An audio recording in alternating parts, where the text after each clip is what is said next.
Hello friends, welcome back to my channel. दोस्तों, आज की इस वीडियो में मैं आपको बताने वाला हूं आप जो है टेलीग्राम में एचडी फ़ोटो और वीडियोस कैसे सेंड कर सकते हैं आप अपने कोई भी ग्रुप में, या फिर आप अपने फ्रेंड को जो है हाई क्वालिटी में फ़ोटोज़ और वीडियोस को सेंड कर सकते हैं। तो इस वीडियो में मैं आपको यही बताने वाला हूँ, तो वीडियो को एंड तक देखते रहिए। सबसे पहले आपको जो है टेलीग्राम ओपन करना है आपके एंड्रॉयड फ़ोन में और आईफोन में। अगर आप आईफोन यूज़ कर रहे हैं तो आप उसमें भी जो है high qualities photos and videos send कर सकते हैं। तो गैस, जैसे कि यहाँ पर आप देख सकते हैं, मैं यहाँ पर टेलीग्राम ओपन करने के बाद यहाँ पर ये चैट को जो है ओपन किया हूँ। उसके बाद आपको यहाँ पर अटैच का आइकन दिख रहा है, आप इस पर क्लिक कीजिए। फिर आपको यहाँ पर गैलरी का ऑप्शन दिख रहा है, आप इस पर क्लिक कीजिए।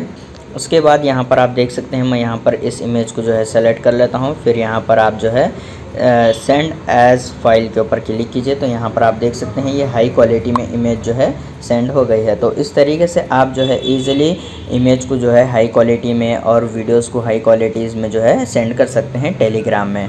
उम्मीद है आपको वीडियो पसंद आया तो प्लीज़ लाइक कर देना, और इसी तरह के वीडियोज़ देखने के लिए चैनल को सब्सक्राइब कीजिए।